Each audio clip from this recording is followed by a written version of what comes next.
Hello friends, welcome to civil solve. Previous lecture में आपने riveted joint की design देखी थी और ये देखा था कि रिवेटेड जो इसेंट्रिक रिवेटेड कनेक्शंस हैं वो क्या होते हैं। इस लेक्चर में हम देखेंगे कि वेल्डेड जॉइंट्स जो हैं उनकी डिज़ाइन कैसे की जाती है। तो चलिए स्टार्ट करते हैं। Next topic that is design of welded joints. अभी तक आपने रिवेटिंग कनेक्शंस की डिज़ाइन पढ़ी थी, अब आप डिज़ाइन करेंगे वेल्डेड जॉइंट्स की। तो कुछ कंसेप्ट है। पहला कंसेप्ट है जैसे फिलेट बेल्ट। क्या होता है कि जब कोई भी दो मेटल पीसेस या तो वो 90 डिग्री पे हो या वो किसी सर्टेन एंगल पर हो, तो उनको ज्वाइन करने का जो प्रोसेस कहलाता है वो आपका कहलाता है फिलेट वेल्ड, ठीक है, या फिलेट वेल्डिंग। तो इसमें क्या होता है कि इन दो पीसेस को आपने सपोज ज्वाइन किया, तो कुछ इस टाइप से आप ज्वाइन करेंगे, ठीक है। ये प्रोसेस होता है। यहाँ पे जो है आप वेल्डिंग कर दिया आपने, तो ये ओवरऑल जो है फिलेट वेल्ड कहलाता है। या अगर आप साइड व्यू देखें तो कुछ ये वाली जो प्लेट है वो कुछ इस टाइप से दिख रही होगी, ठीक है, और ये वाली जो प्लेट है वो आपने इस टाइप से प्लेस करी। तो आपस में इसको ज्वाइन करने के लिए यहाँ पर आप वेल्डिंग करेंगे। तो ये प्रोसेस जो है आपका फिलेट वेल्डिंग कहलाता है। इसमें ये जो पोर्शन होता है यहाँ से यहाँ तक का, ठीक है, तो ये आपका लेग कहलाता है, या आप कह सकते हैं साइज ऑफ वेल्ड। ये भी आपका यहाँ से यहाँ तक का जो पोर्शन है ये भी या लेग है या साइज ऑफ वेल्ड। और इस पॉइंट से लेकर यहाँ तक की जो ये ट्रायंगुलर यानी कि जो एंगुलर डायरेक्शन में ये जो डिस्टेंस है, ठीक है, ये डिस्टेंस आपकी कहलाती है थ्रोट थिकनेस। ये मिनिमम थिकनेस होती है वेल्डिंग की, जिसको आप कहते हैं थ्रोट थिकनेस, मिनिमम थिकनेस, ठीक है। तो देख लीजिए, the part of the weld which is assumed to be effective in transferring the stress, यानी कि ये वो पार्ट वेल्ड का पूरा जो कि स्ट्रेस को ट्रांसफ़र करने में बहुत ज़्यादा इफ़ेक्टिव है, वो कहलाता है आपका थ्रोट। तो ये पूरा पार्ट जो है थ्रोट कहलाता है। यहाँ से यहाँ तक की थ्रोट थिकनेस होती है। थ्रोट थिकनेस क्या होती है, वो मिनिमम डायमेंशन होता है फिलेट वेल्ड में। It is assume that fillet weld always offer resistance in form of shear only. ये आपको ये एज्यूम करते हैं कि जो फिलेट वेल्ड है हमेशा शेयर की ही फॉर्म में है वो रेजिस्टेंस ऑफर करेगा और किसी फॉर्म में वो रेजिस्टेंस को ऑफर नहीं करेगा, ठीक है। अब नेक्स्ट टर्म आता है fillet weld should not be used if angle between fusion faces is less than 60 degree and greater than 120 degree. Faces का मतलब है कि सपोज ये प्लेट्स हैं, इन दोनों को आपको वेल्ड करना है, ठीक है। तो ये जो फेसेस होते हैं ये फ्यूजन फेसेस कहलाते हैं, ठीक है। जैसे यहाँ पे आपने वेल्डिंग करी, तो ये जो ये फेस हो गया और यहाँ से यहाँ तक का ये जो फेस है, ये दोनों ही फेसेस आपके फ्यूजन फेसेस कहलाते हैं। यानी जिन फेसेस को आपको वेल्ड करना है that is known as fusion faces. तो इनके बीच का जो एंगल आप देख रहे हैं कितना है, इसमें 90 डिग्री।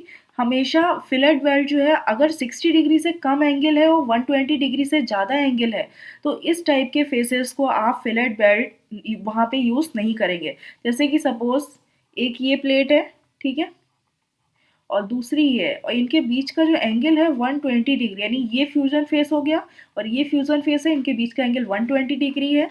तो इसको जो है आप यूज़ नहीं करेंगे क्योंकि ये फेल कर जाएगा अगर आप यहाँ पे फिलेट वेल्ड यूज़ करते हैं।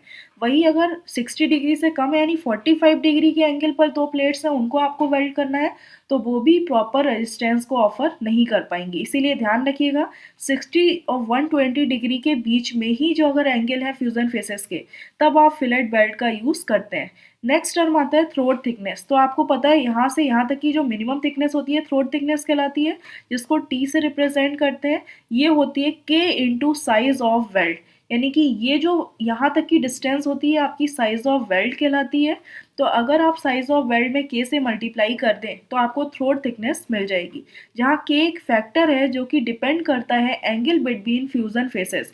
फ्यूजन फेसेस के बीच के एंगल क्या क्या है। तो ये क्वेश्चन जो है ऑब्जेक्टिव के लिए बहुत ज़्यादा कंसेप्ट इंपॉर्टेंट है, ऑब्जेक्टिव में पूछ लेते हैं। जैसे कि अगर 60 से 90 डिग्री, आपको पता है कि 60 से 120 डिग्री के बीच के ही एंगल फिलेट बेल्ट में यूज़ करेंगे। तो अगर फ्यूजन फेसेस के बीच के एंगल 60 से 90 डिग्री के बीच है तो आप वहाँ पे के की वैल्यू 0.7 यूज़ करेंगे। जैसे जैसे एंगल बढ़ता जाता है, फ्यूजन फेस के बीच का जो कांस्टेंट की वैल्यू है यानी के की जो वैल्यू है वो कम होती जाएगी, यानी जो रेजिस्टेंस ऑफर्ड हो रहा है उसकी वैल्यू भी कम होती चली जाएगी। जैसे कि 91 से 100 के डिग्री के बीच में अगर एंगल है फ्यूजन फेसेस का तो 0.65, 101 से 106 से तो 0.6, 107 डिग्री से 110 डिग्री तक अगर एंगल है तो 0.55 के की वैल्यू यूज़ करेंगे। वही अगर 114 डिग्री से 120 डिग्री के बीच में है तो आप 0.5 यूज़ करेंगे कांस्टेंट, ठीक है। तो ये ध्यान रखिएगा, throat thickness equal to K into size of weld. एक क्वेश्चन देख लीजिए कि टू प्लेट्स हैं जिनके whose angle of inclination 105 degree, जिनके बीच का जो एंगल ऑफ इंक्लाइनेशन है वो 105 डिग्री है और fillet belted with 8 mm size. और जो फिलेट बेल्ट का साइज है, साइज ऑफ फिलेट बेल्ट जिसको ऐसे रिप्रेजेंट करते हैं दैट इज 8 mm। तो थ्रोट थिकनेस पूछा है, T equal to K into S होता है यानी साइज ऑफ बेल्ट, ठीक है। तो आपको के की वैल्यू कैसे पता चलेगी, आपको पता है फ्यूजन फेसेस के बीच का एंगल कितना है 105 डिग्री, इनके बीच का एंगल 105 डिग्री होता है तो वहां पे के की वैल्यू क्या होती है, if angle equal to 105 degree then K will be equal to 0.6। तो यहाँ पे आप क्या वैल्यू यूज कर लेंगे 0.6 इंटू साइज ऑफ वेल्ट, क्योंकि 101 डिग्री से 106 डिग्री के बीच के जितने भी कांस्टेंट की वैल्यू होगी इन एंगल में तो 0.6 आप कंसीडर करेंगे। तो साइज ऑफ वेल्ट कितना दिया है 8 mm, तो इसको जब मल्टीप्लाई करेंगे तो थ्रोट थिकनेस कितनी आ जाएगी 4.8 mm।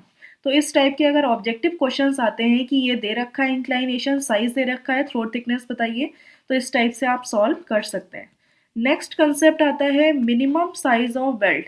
अब आपको मिनिमम साइज कितना रखना है, कम से कम, उससे छोटा तो नहीं रखना है। तो इट डिपेंड करता है on the thickness of thicker plate being connected. जब आप दो प्लेट्स को आपस में कनेक्ट करेंगे तो उसमें जो थिकर प्लेट होगी यानी जिसकी थिकनेस ज़्यादा होगी सबसे ज़्यादा, उस प्लेट पर डिपेंड करेगा। तो जो थिकनेस ऑफ थिकर प्लेट है अगर वो अप टू 10 mm तक है तो मिनिमम साइज 3 यूज़ करेंगे, 11 to 20 है तो 5 यूज़ करेंगे, 21 to 32 है 6 mm, और 32 mm से ज़्यादा है तो 8 mm size of minimum size of belt आप यूज़ करेंगे। तो ये टेबल भी आपको ध्यान में रखनी है। नेक्स्ट आता है term maximum size of belt. अब मैक्सिमम कितना साइज रखना है, तो फॉर स्क्वायर एज, जैसे कि सपोज एक ये प्लेट है, ठीक है, एज जो है वो स्क्वायर है, जैसे कि ये लैप जॉइंट अगर आपने ले लिया तो यहाँ पे आप क्या कर रहे हैं इनको ज्वाइन कर रहे हैं। तो ये जो आप ज्वाइन करेंगे बेल्डिंग करेंगे यहाँ पर, तो ये स्क्वायर एज है और इसकी भी एज यहाँ पे स्क्वायर है। तो अगर स्क्वायर एज होगी तो जो मैक्सिमम साइज होगा बेल्ट का वो होगा thickness of thinner plate minus 1.5। मतलब सपोज ये थिनर प्लेट है तो इसकी थिकनेस क्या हो गई यहाँ से यहाँ तक हुई, तो इसमें से अगर 1.5 माइनस कर दें तो यहाँ से यहाँ तक ये क्या हो जाएगा मैक्सिमम साइज ऑफ वेल्ट। तो इसलिए आप थोड़ा 1.5 mm माइनस कर देते हैं जिससे कि कोई भी डिस्टॉर्शन यहाँ पर ना हो पाए। क्लियर है। तो थिकनेस यहाँ पर थिनर प्लेट की बात कर रहे हैं और उधर minimum size of belt find करने के लिए ध्यान रखिएगा आप थिकर प्लेट की थिकनेस की बात कर रहे थे। तो thickness of thinner plate minus 1.5, जिससे कि इतना पोर्शन आप बचा के रखें और फाइनली उसको वेल्ड कर दें जिससे कोई भी डिस्टॉर्शन यहाँ पर क्रिएट ना हो पाए। फॉर अ राउंडेड एज, अगर राउंडेड एज की बात कर रहे हैं तो जो मैक्सिमम साइज है वो 3/4 ऑफ थिकनेस ऑफ प्लेट। जैसे कि सपोज एक ये प्लेट है और एक ये एंगल है तो इसको आपको कनेक्ट करना है और ये जो एज है ये कैसी है राउंडेड है। तो यहाँ पर अगर आप वेल्डिंग कर रहे हैं तो ये जो साइज होगा मैक्सिमम साइज जो वेल्ड का होगा ये होगा 3/4 ऑफ थिकनेस ऑफ प्लेट। जो भी प्लेट की थिकनेस होगी, ये प्लेट है इसको आप इससे राउंडेड एज से कनेक्ट कर रहे हैं तो इसकी जो थिकनेस होगी ये 3/4 ऑफ टी, यानी ये मैक्सिमम होना चाहिए, इससे ज़्यादा आप प्रोवाइड नहीं करेंगे। अब नेक्स्ट टर्म आता है इफेक्टिव लेंथ ऑफ वेल्ड। तो इफेक्टिव लेंथ होती क्या है, सपोज कोई भी सेक्शन है, जैसे कि ये अगर आप बात कर रहे हैं ये आई सेक्शन है, ठीक है।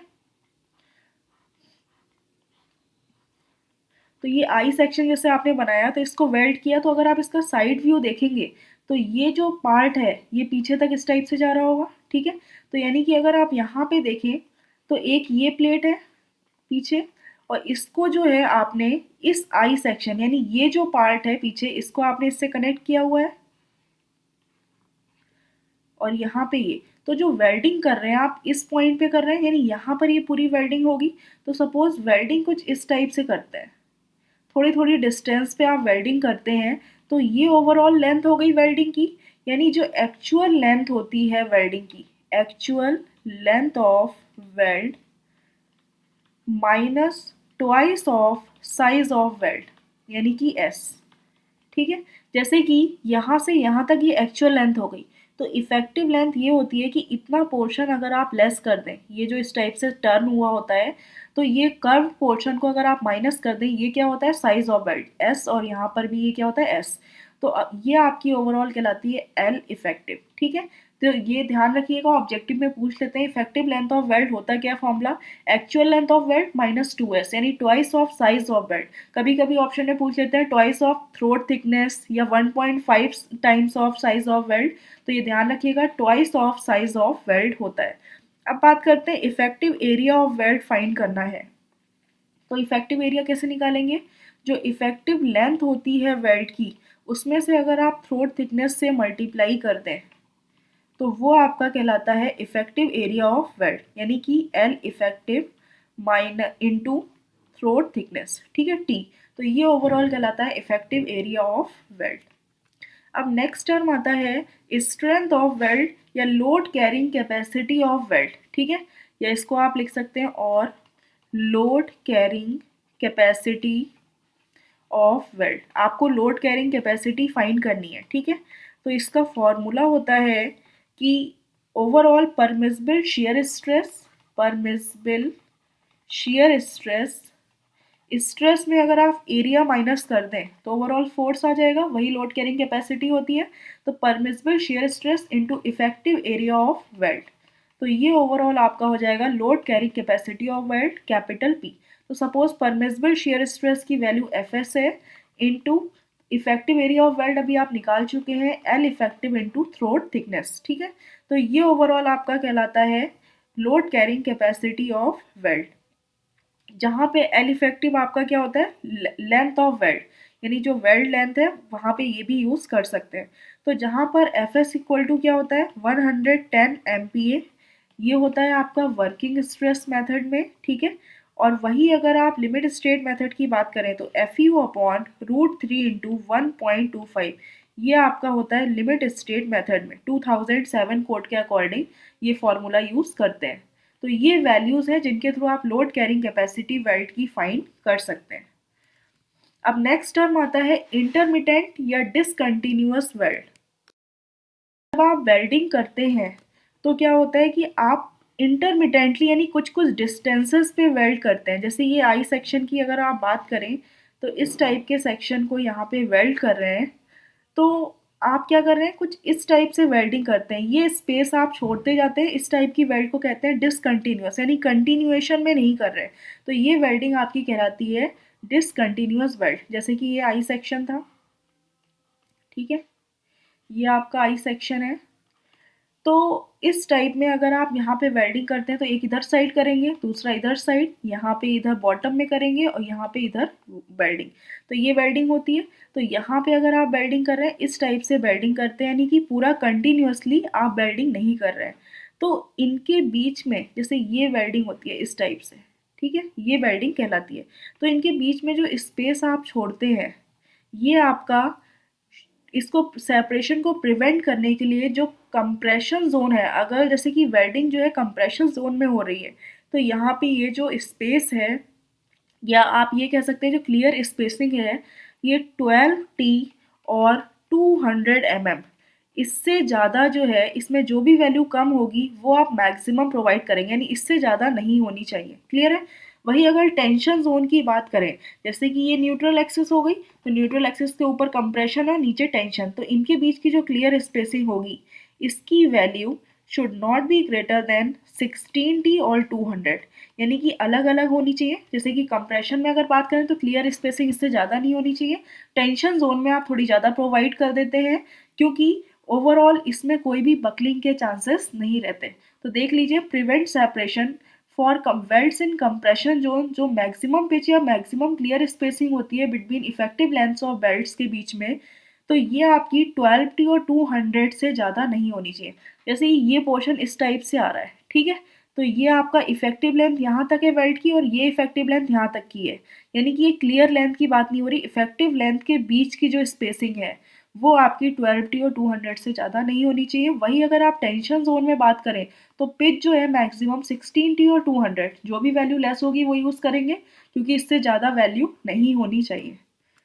अब नेक्स्ट टर्म आता है, जैसे कि सपोज अगर आप कोई सेक्शन है, कोई गजेटेड प्लेट है, उस प्लेट में आपने किसी एंगल सेक्शन या किसी चैनल सेक्शन किसी को भी कनेक्ट कर दिया तो कुछ इस टाइप का डायग्राम आएगा, ठीक है।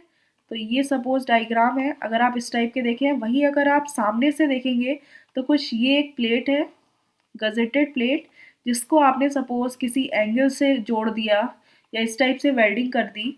तो फाइनली क्या होता है कि सपोज अगर वेल्डिंग जो है आपने इस टाइप पे करी, यानी कि ये पोर्शन यहाँ पे वेल्ड करी, ये वेल्डिंग करी और यहाँ पे वेल्डिंग करी, तो क्या होगा, ये वेल्डिंग हुई, यहाँ पे ये वेल्डिंग करी और यहाँ पे ये वेल्डिंग करी।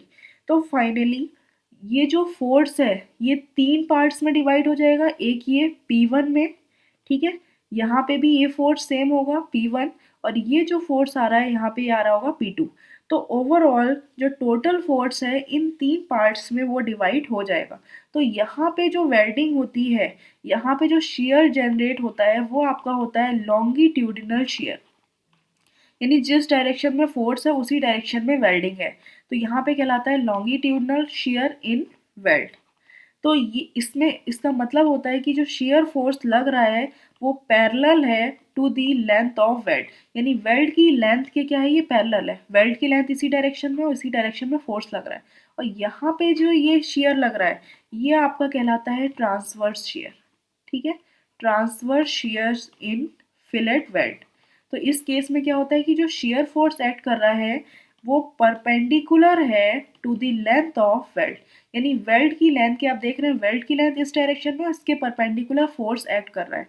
तो ये आपके कुछ पॉइंट्स हैं जिसमें ये लॉन्गिट्यूडनल शियर कहलाता है जब शियर फोर्स उसी डायरेक्शन में एक्ट कर रहा हो, और वही ट्रांसवर्स शियर में क्या होता है, जो शियर फोर्स होता है वो लेंथ ऑफ वेल्ड के परपेंडिकुलर डायरेक्शन में वर्क करता है।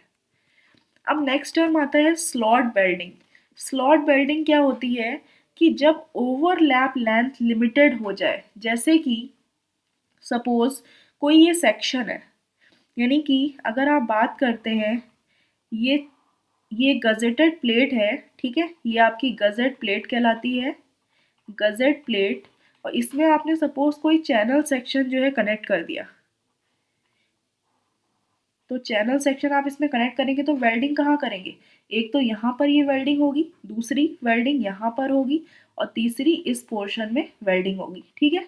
तो ये वेल्डिंग होगी, तो जब इसका आप साइड व्यू देखेंगे तो कुछ इस टाइप का दिखेगा कि ये जो चैनल सेक्शन है साइड से, ये चैनल सेक्शन, ये 2 पॉइंट्स दिख रहे हैं इसके, ठीक है, यहाँ पे, और ये आपका यहाँ पे ये चैनल सेक्शन इस टाइप से दिख रहा है, ठीक है, और ये आपकी गजेट प्लेट है, यानी ये गजेट प्लेट है जिसमें आपने चैनल सेक्शन को अटैच कर दिया है वेल्डिंग के थ्रू। तो सपोज जो वेल्डिंग करेंगे, एक तो आप यहाँ पे करेंगे, दूसरी आप यहाँ पर वेल्डिंग करेंगे, और थर्ड जो है आप यहाँ पे वेल्डिंग करेंगे। तो ये आपकी कहलाती है ओवरलैप लेंथ, ओवरलैप लेंथ, और ये आपकी गजेट प्लेट है, ठीक है। और सपोज इस पर जो फोर्स एक्ट कर रहा है वो पी फोर्स एक्ट कर रहा है। होता है कि ओवरलैप लेंथ इसलिए कहलाती है कि जो चैनल है उतना ही गजेटेड प्लेट के साथ जितना आप अटैच कर रहे हैं इतना ही, इससे ज़्यादा अटैच नहीं कर सकते क्योंकि इतना ही पोर्शन इसमें प्लेट के साथ अटैच है। तो ये आपकी कहलाती है ओवरलैप लेंथ। तो अगर ओवरलैप लेंथ लिमिटेड हो जाए तब आप स्लॉट वेल्डिंग करते हैं by making slots in connecting plate as shown in figure. तो आप इस टाइप से स्लॉट वेल्डिंग, इस टाइप से वेल्डिंग ना करके आप कुछ वेल्डिंग जो है वो इस टाइप से करते हैं। सपोज ये सेक्शन है आपका चैनल सेक्शन, ठीक है, तो यहाँ पे ये कोई फोर्स एक्ट कर रहा है, ये गजेटेड प्लेट है जो कि अटैच है चैनल सेक्शन के साथ। तो अब सपोज आपको पता है ये ओवरलैप लेंथ तो लिमिटेड है, अब इससे ज़्यादा तो हो ही नहीं सकती यहाँ पे, ठीक है। तो क्या करते हैं आप यहाँ पे स्लॉट्स प्रोवाइड कर देते हैं इस लेंथ के साथ, यहाँ पे इस टाइप के जो है स्लॉट्स प्रोवाइड कर देंगे थोड़ी थोड़ी डिस्टेंसेस पे, ठीक है। तो ये आपके जैसे कि अब ये स्लॉट आपका आ गया, तो यहाँ पे वेल्डिंग किस टाइप से होगी, ये वेल्डिंग हो सकती है, यहाँ पे ये वेल्डिंग हो सकती है। यानी आपने क्या किया, जो ओवरऑल स्लॉट्स हैं वो बढ़ा दी लेंथ, जिससे कि इफेक्टिव जो स्ट्रेंथ है वो प्रॉपर मिल सके। तो ये कहलाती है स्लॉट वेल्डिंग, और ये आपका कहलाता है जो है विड्थ ऑफ स्लॉट। तो जो विड्थ ऑफ स्लॉट होता है वो 3T और 25, जो भी ज़्यादा हो वैल्यू वो आप यूज़ कर लेते हैं। जहाँ टी क्या है, thickness of plate on which beings is connected, यानी कि जो थिकनेस जो प्लेट है जो कनेक्ट हो रही है वो आपकी कहलाती है thickness of plate. Thickness of plate being connected, जो कि आपकी कनेक्ट हो रही है किसके साथ, यानी प्लेट एंगल के साथ, तो वो आपका जो है वो कहलाती है थिकनेस ऑफ प्लेट। अगर इनमें से जो भी वैल्यू ज़्यादा होगी, ठीक है, तो वो आप उतने साइज का स्लॉट्स प्रोवाइड कर देंगे, और ओवरलैप लेंथ जो है आपकी वो भी उसका क्राइटेरिया भी फुलफिल हो जाएगा। तो ये आपकी कहलाती है स्लॉट वेल्डिंग। एक क्वेश्चन देख लीजिए कि एन ISLC 300 चैनल सेक्शन है, जिसमें ग्रॉस एरिया जो है 4211 मीटर स्क्वायर गिवन है, थिकनेस ऑफ फ्लैंज जो है 11.6 mm गिवन है, और थिकनेस ऑफ वेब जो है वो 6.7 mm गिवन है। तो is use to transmit a tensile force of 600 kilo newton, यानी कि टेंसाइल फोर्स 600 किलो न्यूटन को ट्रांसमिट करने के लिए यूज़ किया गया है। ये कनेक्ट किया गया है एक 10 mm थिक गजेट प्लेट से। डिज़ाइन करना है आपको फिलेट वेल्ड, ठीक है। Fixing of size and length of weld, हमेशा डिज़ाइन अगर वर्ड आ रहा है तो इसका मतलब है कि एक तो आपको साइज फिक्स करना है, दूसरा लेंथ, वेल्ड की जो लेंथ है उसको फिक्स करना है, यानी वेल्ड की लेंथ को बताना है। तो ओवरलैप लेंथ जो है वो लिमिटेड है 350 mm तक, and welding can be done only 3 sides, केवल 3 साइड्स आप वेल्डिंग कर सकते हैं। Use slot welding if required, अगर ज़रूरत हो तो स्लॉट वेल्डिंग भी करिए। Assume permissible shear stress in the weld जो है एफएस की वैल्यू 108 MPa गिवन है। तो सबसे पहले आप क्या करेंगे, डायग्राम देख लीजिए कि सपोज एक ये गजेट प्लेट है, ठीक है, इसमें क्या है, एक चैनल सेक्शन जो है वो अटैच है, यानी आपने चैनल सेक्शन को अटैच किया हुआ है वेल्डिंग के थ्रू। 3 साइड्स वेल्डिंग है, यानी कि एक तो यहाँ पर इधर वेल्डिंग कर दी, एक यहाँ पर आपने वेल्डिंग कर रखी है, दूसरी आपने यहाँ वेल्डिंग की हुई है, ठीक है। तो आपसे कहा गया है कि जो थिकनेस है फ्लैंज की वो कितनी गिवन है, ये फ्लैंज थिकनेस हो गई 11.6 mm, और थिकनेस ऑफ वेब, यानी कि ये जो है वेब थिकनेस है जिसकी वैल्यू कितनी है 6.7 mm, और ये गजर प्लेट है जिसकी थिकनेस कितनी है 10 mm थिक गजर प्लेट है, इसकी थिकनेस 10 mm है। और उसके साथ आपको गिवन है कि सपोज ये तो हो गई आपकी, यहाँ पे ये जो वेल्डिंग हो रही है ये एक जैसी वेल्डिंग है, इसको आप वेल्ड 1 कह सकते हैं, ये भी आपकी वेल्ड 1 है। तो अगर आप इसका साइड व्यू देखें तो कुछ इस टाइप से होगा कि ये तो आपकी, ये आपका चैनल सेक्शन है, ठीक है, और जो वेल्डिंग है ये गजेट प्लेट से एक अटैच है। इसमें टेंसाइल फोर्स जो है वो 600 किलो न्यूटन का जो है ट्रांसमिट करना है, ये आपने गजेट प्लेट से इसको अटैच कर दिया। तो ये ओवरऑल आपका डायग्राम है। अब कह रहे हैं कि जो ओवरलैप लेंथ है, यानी ओवरलैप लेंथ ये हो जाएगी, यही आपकी वेल्ड 1 है, और यहाँ पे ये ओवरलैप लेंथ है जो कि वेल्ड 1 है। तो इसमें जो है ओवरलैप, ये आपका है वेल्ड 1, सपोज नंबर 1 दे दिया, और ये भी इसको वेल्ड को नंबर 1 दिया, ठीक है। और यहाँ पर जो आपने वेल्डिंग करी साइड में, तो ये सपोज आपकी दूसरे टाइप की, यानी कि जो ट्रांसवर्स वेल्डिंग है इसको आपने कह दिया वेल्ड 2। तो ये आपकी लिमिटेड है, यानी 350 mm तक। तो आपको पता है कि इसकी लेंथ कितनी है 350 mm, और ये ओवरऑल ये भी लेंथ कितनी है 350 mm, ठीक है। और टोटल जो चैनल की लेंथ है वो ISLC 300 गिवन है, इसका मतलब है यहाँ से यहाँ तक की लेंथ कितनी है 300। तो आपको बताना है कि साइज ऑफ वेल्ड क्या है और ऊपर से लेंथ ऑफ वेल्ड कितनी होगी। तो सबसे पहले आपको डिज़ाइन करना है। तो पहला स्टेप आप क्या करेंगे, सबसे पहले आप साइज ऑफ वेल्ड जो है फाइंड करेंगे, साइज ऑफ वेल्ड S। तो आपने देखा कि फॉर वेल्ड 1, यानी अलग अलग वेल्ड के लिए होगा, ये भी एक जैसी वेल्डिंग है यहाँ पर, इसीलिए आपने वेल्ड 1 कह दिया। तो वेल्ड 1 के लिए जो मिनिमम साइज होगा वेल्ड का, मिनिमम साइज कम से कम कितना होता है, मिनिमम साइज डिपेंड करता है थिकनेस ऑफ थिकर प्लेट, ये डिपेंड करता है थिकनेस ऑफ थिकर प्लेट, जो भी थिकर प्लेट होगी, थिकर प्लेट, ठीक है।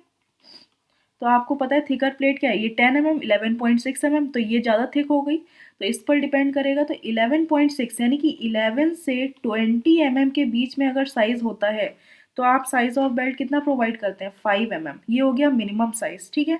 अब आप निकाल लेंगे मैक्सिमम साइज़ ऑफ बेल्ट।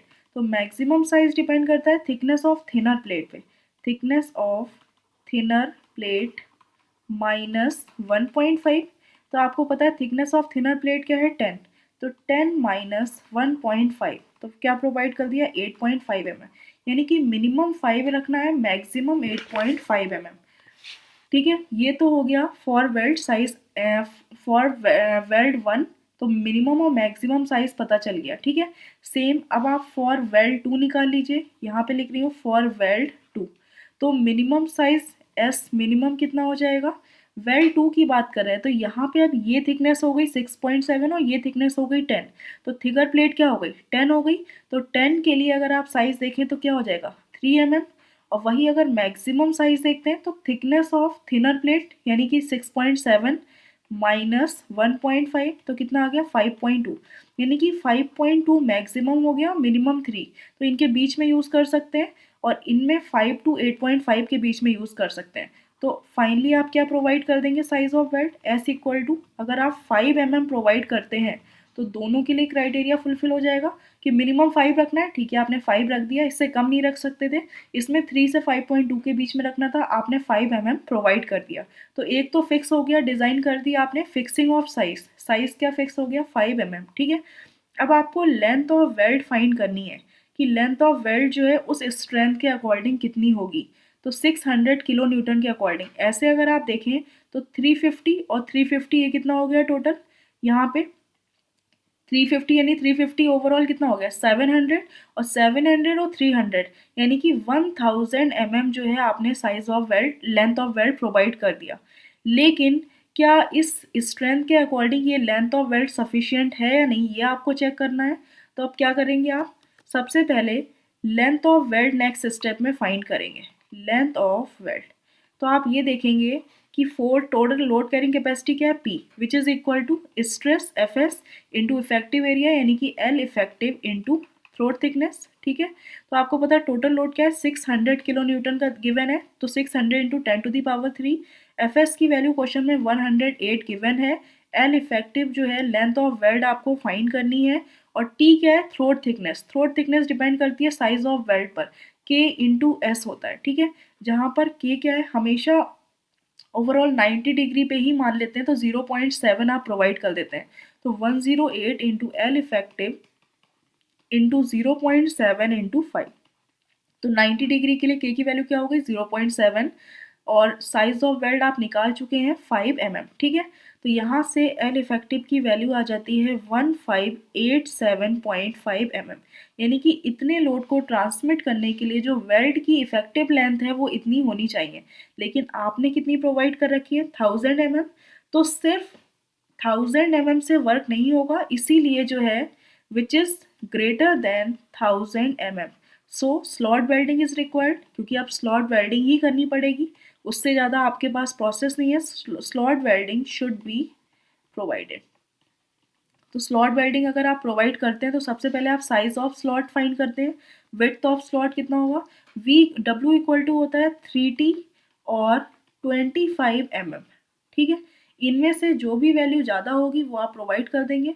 तो आपको पता है 3 into thickness of plate minimum जो होगी 6 पॉइंट थिनर प्लेट 6.7 mm हो गई, इंटू या 25 mm, ठीक है। क्योंकि ये जो लेंथ होती है वर्टिकल, तो इस केस में देखेंगे एक गजेट प्लेट की 10 mm हो गई और यहाँ पे वेब की 6.7, तो ये थिनर प्लेट से आप मल्टीप्लाई कर दीजिए, तो फाइनली वैल्यू क्या आ जाएगी आपकी 20.1 mm, यानी ये जो वैल्यू आ गई आपकी 20.1 या 25, तो जो वैल्यू ज़्यादा होगी वो यूज़ कर लेंगे। तो फाइनली विड्थ ऑफ स्लॉट आप कितनी प्रोवाइड कर देंगे, 25 mm, width of slot 25 mm provide कर दीजिए। तो ओवरऑल आपको लेंथ मिल जाएगी ईच स्लॉट की, जैसे कि सपोज ये आपका चैनल सेक्शन है, ठीक है, यहाँ पे आपको जो है स्लॉट प्रोवाइड करना है, तो आप यहाँ पे सबसे पहले ये देखेंगे length of each slot, her slot की लेंथ कितनी होनी चाहिए। तो सपोज L1 मान ली, विच इज़ इक्वल टू, आपको पता है कि ये 350 है और ये लेंथ यहाँ पे 350 है, ठीक है। तो ये ओवरऑल कितनी हो गई 700। तो ये 700 बची और ये यहाँ पे लेंथ कितनी है 300, ठीक है। तो ये पूरा कितना हो गया 1000। तो एक्स्ट्रा कितनी आपको प्रोवाइड करनी है वेल्ड 587.5। तो आपको पता है 587.5 एक स्लॉट अगर आप प्रोवाइड करते हैं तो ये 2 लेंथ आ गई। फिर दूसरा स्लॉट सपोज 2 स्लॉट आपने प्रोवाइड करे, टोटल कितनी लेंथ हो गई 4 लेंथ, ठीक है। तो अगर बाई 4 कर दें तो क्या आ जाएगी वैल्यू 146.8।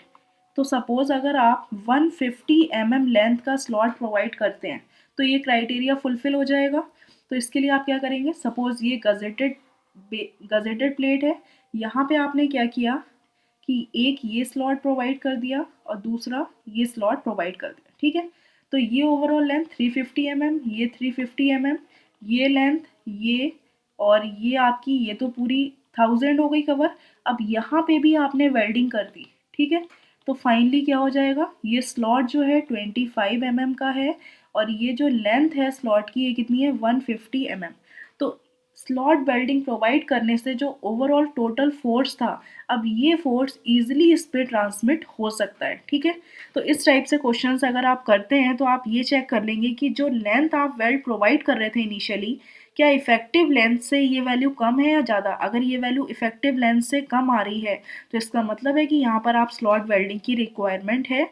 और कितनी ज़्यादा है आपको वेल्ड की, तो आपको पता है कि 1000 तो आप प्रोवाइड कर ही रहे थे, एक्स्ट्रा 587.5 और वेल्डिंग प्रोवाइड करनी है। तो आपने देख लिया कि लेंथ कितनी होगी, एक ये लेंथ हो गई, 2 3 और 4, यानी कि 4 पार्ट्स में आपको लेंथ ऑफ स्लॉट प्रोवाइड करना है। तो इस टाइप से आप प्रोवाइड कर सकते हैं। अब एक ऑब्जर्वेशन देखते हैं कि जैसे कि चैनल सेक्शन है वो क्या है, सिमेट्रिकल है एक्स एक्सिस के अबाउट। क्योंकि आपको पता है सपोज ये चैनल सेक्शन है तो ये एक्स एक्सिस के अबाउट क्या है, सिमेट्रिकल है। जितना पोर्शन ऊपर है उतना ही नीचे। तो इसकी जो सी होगी वो सेंटर में ही होगी। एंड जो सी है सेंट्रॉइड है वेल्डेड ग्रुप का, लाई इन द सेम लाइन, एक ही लाइन में लाई करेगा, जिसकी वजह से कोई भी मूवमेंट वेल्ड में डेवलप नहीं होगा। तो ये आपका कहलाता है मूवमेंट फ्री कनेक्शन, यानी कोई भी कनेक्शन डेवलप नहीं होना चाहिए। तो अब देखते हैं अगर कोई एंगल सेक्शन है सिंपली, ठीक है, सपोज कोई ये एंगल है, ये आपने कनेक्ट किया तो इसका सी कहीं यहाँ पर होगा, ये एक्स एक्सिस के अबाउट सिमेट्रिकल नहीं है। इसका मतलब है कि यहाँ पर वेल्ड में मूवमेंट डेवलप हो सकता है। तो आपको ये देखना है, we have to ensure that movement not developed at welded joint. तो आपको ये चेक करना है कि जो वेल्डेड जॉइंट है उस पर मूवमेंट नहीं आना चाहिए। तो लेंथ ऑफ वेल्ड को आप इस टाइप से एडजस्ट करते हैं जिससे वो एक मूवमेंट फ्री कनेक्शन बन जाए। जैसे कि सपोज ये एक आपकी गजेटेड प्लेट है, ठीक है, और आपने क्या किया, इसको एक एंगल सेक्शन से कनेक्ट कर दिया। तो आपको पता है एंगल सेक्शन का सी कहीं यहाँ पर होगा, यहाँ पर आपने वेल्डिंग करी एक, तो और आपने यहाँ पर वेल्डिंग कर दी, ठीक है। तो अगर आप ये देखते हैं इसका साइड व्यू तो कुछ इस टाइप का आएगा। ये आपका एक एंगल सेक्शन है, यानी ये पोर्शन दिख रहा है, ठीक है, ये पोर्शन यहाँ पे है। फिर इसके बाद यहाँ पे एक जो ये सेक्शन है आपका एंगल, और इसको आपने गजेटेड प्लेट से कनेक्ट कर दिया है, कोई लोड एक्ट कर रहा है जो कि ट्रांसमिट होगा, और ये आपकी गजेटेड प्लेट है। तो आपने देखा कि जो सी है एक्स एक्सिस के अबाउट वो कहाँ पर होगा, यहाँ पर होगी, ये लाई कर रही होगी, यानी जो एक्सिस है आपकी वो कहाँ पर होगी, यहाँ पर, ठीक है। तो आपने ये देखा कि सपोज कोई यहाँ पे जो लेंथ ऑफ वेल्ड है, सपोज यहाँ तक आपने प्रोवाइड करी जिसकी लेंथ L1 है, यहाँ पे कोई वेल्डिंग करी जिसकी लेंथ सपोज L2 है। तो यहाँ पे जो L1 लेंथ है इसमें जो फोर्स आ रहा होगा वो कितना आ रहा होगा P1, और ये L2 लेंथ पे जो वेल्डिंग में जो फोर्स आ रहा होगा वो कितना आ रहा होगा P2, ठीक है। सपोज इसकी यहाँ से डिस्टेंस जो है न्यूट्रल एक्सिस से यानी CG से H1 है, और इसकी यहाँ से डिस्टेंस जो है वो H2 है, ठीक है। तो आप क्या करेंगे कि आपको पता है कि इक्विलिब्रियम में आने के लिए 2 इक्वेशंस, यानी कि पहली इक्वेशन आप लगाएंगे कि जो समीशन x इक्वल टू क्या होना चाहिए 0, जो हॉरिजॉन्टल फोर्सेस हैं उनका सम 0 होना चाहिए। तो आपको पता है 2 फोर्स P1 और P2 लेफ्ट डायरेक्शन में वर्क कर रहे हैं और एक फोर्स P जो है वो राइट डायरेक्शन में वर्क कर रहा है। तो आपको पता है P इक्वल टू क्या हो जाएगा, P1 प्लस P2। तो एक इक्वेशन तो आपकी ये बन जाएगी। दूसरी इक्वेशन क्या होगी कि मोमेंट जो है, अगर आप CG के अबाउट मोमेंट ले लें, मोमेंट अबाउट CG सेंट्रॉइड, तो क्या होगा, इस पॉइंट के अबाउट मोमेंट लेंगे तो ये anti clockwise P1 force work कर रहा होगा इस CG के अबाउट, तो आपकी वैल्यू क्या आ जाएगी P1 इंटू सेंट्रॉइड से इसकी डिस्टेंस कितनी है H1, ठीक है। और ये जो फोर्स है ये आपका कहाँ एक्ट कर रहा होगा, क्लॉकवाइज डायरेक्शन में, यानी कि P2 इंटू H2। और ये जो फोर्स है P, ये तो सेंट्रॉइड पे ही वर्क कर रहा होगा, यहाँ पे नहीं, ये सेंट्रॉइड पे ही वर्क करेगा, ठीक है। तो ये फोर्स तो सेंट्रॉइड पे वर्क कर रहा है, तो इसकी तो कोई परपेंडिकुलर डिस्टेंस नहीं है। तो फाइनली इक्वेशन क्या बन जाएगी, P1 H1 equal to P2 into H2। तो यहाँ से आप P1 की वैल्यू निकाल सकते हैं P2 into H2 upon H1, ठीक है। जैसे कि दो इक्वेशंस आपको मिल गई और इस P1 को अगर आप यहाँ पुट करते हैं तो P2 की वैल्यू मिल जाएगी। तो अगर आप पुट कर दीजिए तो फाइनली P2 क्या आ जाएगा, P into H1 upon H1 plus H2। एक तो ये P2 की वैल्यू आ गई इन टर्म्स ऑफ P, और P1 की वैल्यू आ जाएगी जब यहाँ पे P2 की पुट करेंगे तो P into H2 divided by H1 plus H2। तो ये दोनों फोर्सेस आ गए, तो इन फोर्सेस की हेल्प से जो है आप लेंथ ऑफ वेल्ड फाइंड कर सकते हैं। यानी कि suppose first is P1 equal to क्या हो जाएगा, Fs स्ट्रेंथ यानी कि shear stress into length of weld L1 हो गई इंटू थ्रोट थिकनेस, ठीक है। तो यहाँ से ये L1 की वैल्यू फाइंड कर सकते हैं, यानी L1 जो है आप इजिली फाइंड कर लेंगे। नेक्स्ट स्टेप में P2 आपको पता है, तो Fs into L2 into throat thickness T, तो यहाँ से आप L2 की वैल्यू फाइंड कर लेंगे। तो आप लेंथ ऑफ वेल्ड इस टाइप से आपने एडजस्ट कर दी कि यहाँ पर भी एक मोमेंट फ्री कनेक्शन बन गया। तो फाइनली आप L1 L2 की वैल्यू मिल गई, और इस टाइप से आप इतनी लेंथ में वेल्डिंग कर दें तो ये कनेक्शन ओवरऑल मोमेंट फ्री हो जाएगा, ठीक है। अब सपोज ऐसा केस आया कि एंड फिलेट्स भी आप यूज़ कर रहे हैं, if end fillets are also used, मतलब जो साइड में फिलेट है जो आप वेल्डिंग कर रहे हैं वो भी आप यूज़ कर रहे हैं। सपोज ये आई सेक्शन था, ठीक है, ये यहाँ पे CG है इसकी, यहाँ पर ये P फोर्स एक्ट कर रहा है, ये गजेटेड प्लेट से कनेक्टेड है। तो आपको ये पता था कि यहाँ पे जो लेंथ प्रोवाइड कर रहे हैं वो क्या है, सपोज L1, और यहाँ पे जो लेंथ प्रोवाइड कर रहे हैं ये लेंथ क्या है, सपोज L2, ठीक है। तो यहाँ पे एक फोर्स एक्ट कर रहा था P1 और यहाँ पे एक फोर्स एक्ट कर रहा है P2, यानी कि इसका जब आप फ्रंट व्यू देखते हैं तो कुछ इस टाइप का दिखेगा। तो ये है आपका यहाँ पे ये एंगल सेक्शन, सपोज ये कनेक्ट हो रहा है यहाँ पे, ठीक है। तो एक वेल्डिंग यहाँ पे करी, यहाँ पे वेल्डिंग करी, और यहाँ पे एंड फिलेट्स भी यूज़ कर रहे हैं, यानी कि यहाँ पर भी आप वेल्डिंग कर रहे हैं। तो सपोज आपको पता है कि ओवरऑल जो सेंट्रॉइड है, ठीक है, वो ये CG है।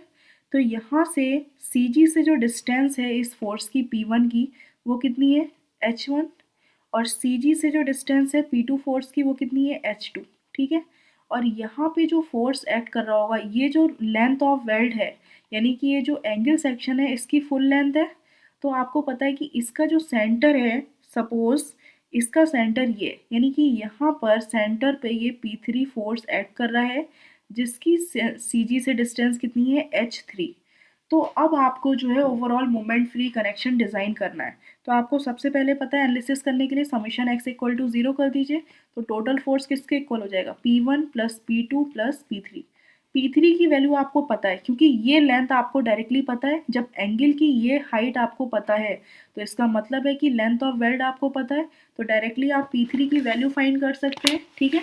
तो P3 इक्वल टू क्या हो जाएगा, Fs इंटू ये टोटल हाइट कितनी है, suppose small h into T, ठीक है, थ्रोट थिकनेस। तो P3 यहाँ से आपको वैल्यू पता है, तो फाइनली कनेक्ट अननोन क्या रहेगा, P1 और P2। अब आपको suppose summation of moment about CG equal to 0 लेना है, यानी सेंट्रॉइड के अबाउट मोमेंट क्या होगा, 0। तो आपको पता है ये सेंट्रॉइड है, तो इसके अबाउट P1 फोर्स जो है एंटी क्लॉकवाइज एक्ट कर रहा है, यानी P1 इंटू H1। बाकी ये दोनों फोर्सेस इसके अबाउट कैसे वर्क कर रहे हैं, क्लॉकवाइज, यानी P3 into H3 plus P2 into H2। P3 की वैल्यू यहाँ पर पता है, तो आप P1 और P2 की वैल्यू से यहाँ पर एक इक्वेशन निकाल सकते हैं, एक अननोन मिल जाएगा P1 और P2 में, यहाँ पे पुट करेंगे तो आपको P1 और P2 की वैल्यू मिल जाएगी। तो फाइनली डिज़ाइन आप क्या करेंगे, डिज़ाइन करना है तो P1 इक्वल टू आपको पता है stress into L1 into T, ठीक है। तो यहाँ से आप L1 की वैल्यू फाइंड कर सकते हैं, सेकेंड P2 इक्वल टू आपको पता है Fs into L2 into T, यहाँ से आप L2 की वैल्यू फाइंड कर सकते हैं। तो ये ओवरऑल जो है डिज़ाइन आपकी कंप्लीट हो जाएगी, एक मोमेंट फ्री कनेक्शन आपको मिल जाएगा।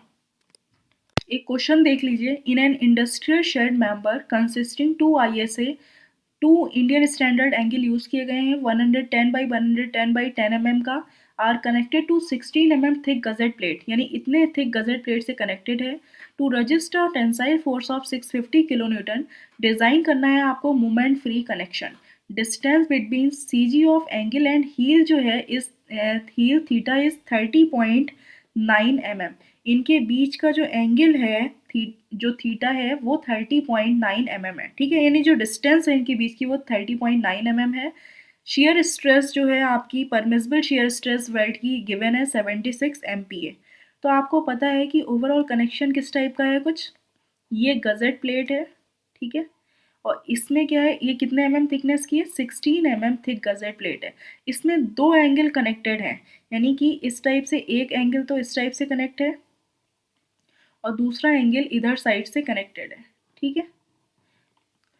तो इसका साइज क्या है, 110 बाई 110 बाई 10 mm का, यानी ये जो थिकनेस है इसके बीच की एंगल की कितनी है, 10 mm की।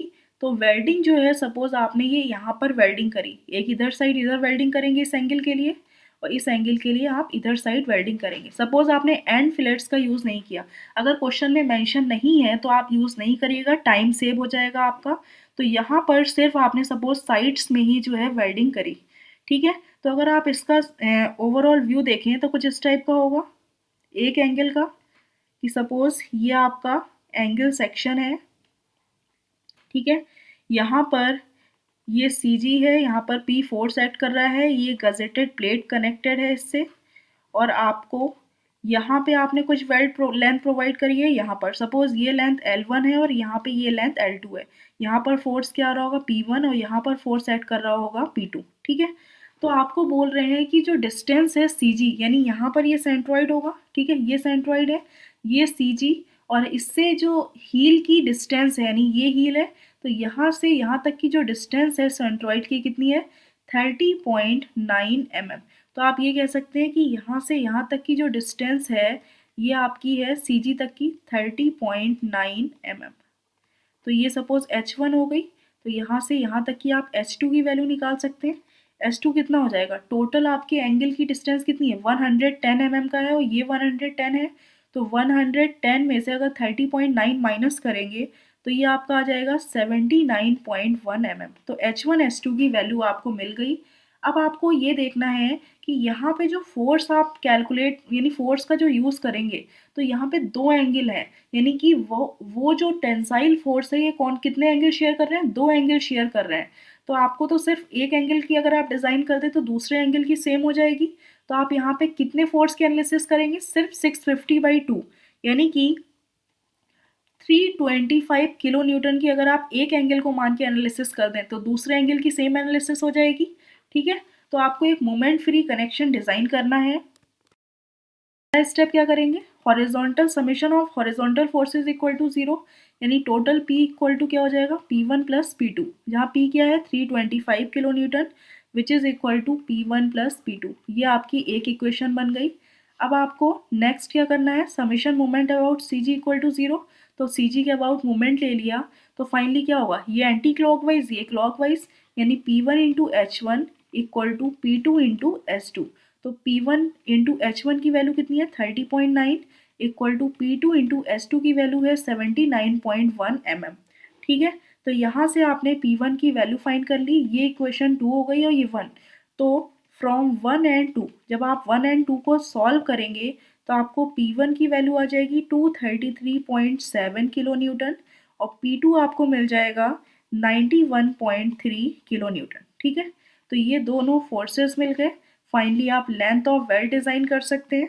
तो आप क्या करेंगे, डिज़ाइन यानी कि फिक्सिंग साइज एंड लेंथ, ठीक है। आपको ये डिज़ाइन का मतलब है फिक्स करना है साइज एंड लेंथ। तो साइज क्या होगा, तो आपको पता है कि जो मिनिमम साइज होता है which is equal to for maximum, यानी थिकर प्लेट थिकनेस जो हो गई ये 16 mm है, ये 10 mm है। तो 16 mm थिकर प्लेट थिकनेस के अकॉर्डिंग मिनिमम साइज कितना आ जाएगा 5 mm, क्योंकि फॉर 16 mm थिक प्लेट के लिए जो मिनिमम साइज वेल्ड का हो जाएगा 5 mm, और जो मैक्सिमम साइज होगा वेल्ड का वो क्या होगा थिकनेस ऑफ थिनर प्लेट, यानी इन दोनों में से कौन सी थिनर प्लेट है, ये और ये प्लेट कनेक्ट कर रहे हैं तो इसकी थिकनेस मिनिमम कितनी है 10 माइनस 1.5, तो ये कितनी आ जाएगी 8.5 mm। ठीक है, वही अगर दूसरे साइड अगर आप बात करें तो यहाँ पे वेल्ड, ये वेल्ड 1 सपोज है और ये आपने कह दिया वेल्ड 2, क्योंकि अलग अलग है, यहाँ पे राउंडेड कॉर्नर है और यहाँ पे स्क्वायर कॉर्नर है, तो ये हो गया आपका वेल्ड 1 के लिए। अब वही अगर आप बात करते हैं फॉर वेल्ड 2, ठीक है, और ये हो गया फॉर वेल्ड 1, तो मिनिमम साइज क्या होगा, जो यहाँ पे मैक्सिमम साइज अगर आप निकालते हैं तो 3/4 ऑफ थिकनेस ऑफ प्लेट, तो 3/4 और ये थिकनेस यहाँ पे कितनी है इसकी 10 mm, 10, तो क्या आ जाएगी वैल्यू 7.5 mm। ठीक है, तो अगर आप यूनिफॉर्म साइज प्रोवाइड करना चाहते हैं तो वेल्ड का कितना कर देंगे 5 mm, तो मैक्सिमम इसका 7.5 है और इसका मैक्सिमम 8.5 है, मिनिमम 5 है, तो इनके बीच में अगर आप 5 प्रोवाइड कर देते हैं तो ये ओवरऑल दोनों के लिए बैलेंस हो जाएगी, तो आप 5 mm और 6 mm भी प्रोवाइड कर सकते हैं। ठीक है, सपोज यहाँ पे आपने 5 mm प्रोवाइड कर दी। अब आप सपोज लेंथ ऑफ वेल्ड आपको फाइंड करनी है। ठीक है, तो नेक्स्ट पार्ट क्या हो गया लेंथ ऑफ वेल्ड, तो फोर्स P1 इक्वल टू क्या हो जाएगा Fs into length of weld L1 into thickness of throat. P1 आपको पता है कितना आ गया 233.7 किलो न्यूटन है, न्यूटन में कन्वर्ट कर दिया, Fs की वैल्यू 76 MPa गिवन है, L1 into T T equal to K into S होता है, यानी 0.7 into thickness of size of weld कितना है 5 mm, तो यहाँ से आप L1 की वैल्यू फाइंड कर लिया आपने 878.5 mm। ठीक है, वही same suppose P2 equal to P2 के लिए निकाल लीजिए length of weld L2 into T, तो P2 फोर्स है 91.3 kilo Newton into 10⁻³ 76 into L2 into 0.7 into 5, तो यहाँ से L2 की वैल्यू आ जाएगी 343.2 mm। ठीक है, तो इस टाइप से जो है आप क्वेश्चंस को सॉल्व कर सकते हैं। अब सपोज अगर आप एंड फिलेट्स का भी यूज़ करते हैं, यानी कि एंड में यहाँ पर भी वेल्ड्स आप लगा सकते थे, तो यहाँ पे एक फोर्स और आ जाता P3, और P3 के लिए ये लेंथ आपको पता थी पूरी, तो ये लेंथ से P3 की वैल्यू पता थी, तो डायरेक्टली आप तीन इक्वेशंस, अब यहाँ पे दो इक्वेशन बनती P equal to P1 plus P2 plus P3, और दूसरी इक्वेशन वही P1H1 equal to P2S2 plus P3H3। ठीक है, तो इन दोनों इक्वेशन की हेल्प से जो है आप अलग अलग लेंथ ऑफ वेल्ड फाइंड कर सकते थे। नेक्स्ट क्वेश्चन है कि अ plate of 150 mm width and 20 mm thick is connected, ये जो प्लेट है जिसकी 150 mm विड्थ है और थिकनेस 20 mm है, जो कि एक अदर प्लेट से कनेक्टेड है, the size as shown in figure, इस टाइप से कनेक्टेड है। ठीक है, यहाँ पे वेल्डिंग है, द साइज ऑफ वेल्ड जो है एस गिवन है 12 mm थ्रू आउट, यानी कि पूरे साइज में वेल्डिंग में 12 mm size of weld given है। Find average shear stress, Fs की वैल्यू फाइंड करनी है इन द वेल्ड में for full strength of plate if allowable shear stress जो है, allowable stress in the plate 150 MPa, यानी जो अलाउएबल स्ट्रेस है वो 150 MPa गिवन है। तो सबसे पहले आप क्या करेंगे, ये टेंशन में फोर्स है नहीं टेंसाइल स्ट्रेंथ फाइंड कर लेंगे। तो ध्यान रखिएगा, आप देख रहे हैं कि यहाँ पे एक होल कर रखा है, इस प्लेट में एक होल है जो कि 60 mm डायामीटर का है। ठीक है, तो अगर ये वेल्डिंग यहाँ पे कंप्लीट हो रही है तो यहाँ पे अगर ये होल है तो इसका इफेक्ट टेंसाइल स्ट्रेंथ पर पड़ेगा। तो सबसे पहले आप पहला स्टेप क्या करेंगे, टेंसाइल स्ट्रेंथ जो है प्लेट की फाइंड कर लेंगे। टेंसाइल स्ट्रेंथ ऑफ प्लेट वही आपकी क्या हो जाएगी, स्ट्रेंथ हो जाएगी वेल्ड की, जो टेंसाइल स्ट्रेंथ होगी प्लेट की।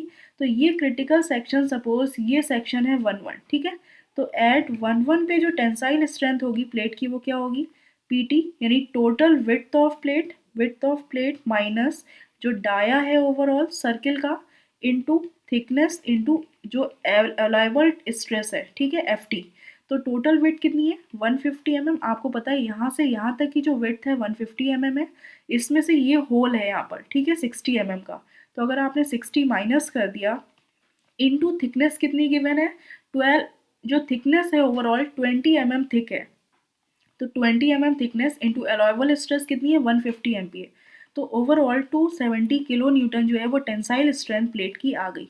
यही आपकी क्या होगी, अब suppose strength of weld, strength of weld जो है वो क्या हो जाएगी 270 किलो न्यूटन। यही हो जाएगी जो टेंसाइल स्ट्रेंथ होगी प्लेट की, which is equal to F S into length, effective length of weld into throat thickness. ठीक है, तो 270 किलो न्यूटन है, इसको 10⁻³ से मल्टीप्लाई कर दिया। एफ एस की वैल्यू आपको फाइंड करनी है। एल इफेक्टिव यानी लेंथ ऑफ वेल्ड क्या है, एक तो ये 150 70.72 और ये 150 और ये 50, तो इन सबको आप सम कर लेंगे। तो 150 जो है 2 टाइम्स है, वही 70.72 जो है 2 टाइम्स आपने ऐड करा प्लस 50, ये टोटल आपकी हो गई length of weld into throat thickness क्या होती है के इंटू साइज ऑफ वेल्ड, कि आप 0.7 इंटू साइज ऑफ वेल्ड क्या होगा 12 mm थ्रू आउट। ठीक है, 12 mm गिवन है, 0.7 से जनरली मल्टीप्लाई कर देते हैं, तो यहाँ से जो एफ एस की वैल्यू आ जाएगी वो आ जाएगी आपकी 65.4 MPa। ठीक है, तो ये शेयर स्ट्रेस जो है क्वेश्चन में पूछी थी। अब एक नोट देख लीजिए कि if hole in the plate is within the welded zone, यानी कि अगर इस टाइप का सेक्शन है कि सपोज यही सेक्शन था सेम, ठीक है, और यहाँ पे ये जो फोर्स एक्ट कर रहा है ये आपकी गजेटेड दूसरी प्लेट है, लेकिन अगर कोई होल यहाँ पर है, ठीक है, यानी वेल्डेड जहाँ पे आप वेल्डिंग कर रहे हैं उस जोन के अंदर है, ना कि ये इस सेक्शन पर है, ठीक है, then hole diameter should not be deducted, तब उस केस में कोई भी होल डायमीटर डिडक्ट नहीं होगा to finding the strength of plate. Clear है, क्योंकि जो क्रिटिकल सेक्शन है, because critical section is not 1 1 but critical section is 1 1 but not at 2 2, इस केस में क्रिटिकल सेक्शन सपोज क्या है 2 2, लेकिन रियल में क्रिटिकल सेक्शन क्या होता है ये 1 1। ठीक है, जहाँ से आप शुरू कर रहे हैं प्लेट को कनेक्ट करना, तो अगर यहाँ 1 1 पर अगर कोई होल है तो आप डिडक्ट करेंगे स्ट्रेंथ फाइंड करने में। अगर विद इन वेल्ड यानी वेल्डिंग हो गई उसके अंदर कोई होल है तो वहाँ पर आप कोई भी डिडक्शन नहीं करेंगे, सिंपली ये सेक्शन 1 1 मानते हैं, तो इस सेक्शन पे जो भी प्लेट की स्ट्रेंथ है वो टोटल विड्थ ही आप काउंट करेंगे। ठीक है, to at section 2 the tensile force in the plate is very less because most of the tension in the plate is taken by welds before section 2 clear है, क्योंकि यहाँ पे मोस्टली कौन tension ले लेगा वो वेल्ड ले लेगा, यहाँ पर तो कोई वेल्डिंग नहीं थी इस सेक्शन पे, इसीलिए आप इसको डिडक्ट कर रहे थे, तो ये बात आप ध्यान रखिएगा। Thank you friends.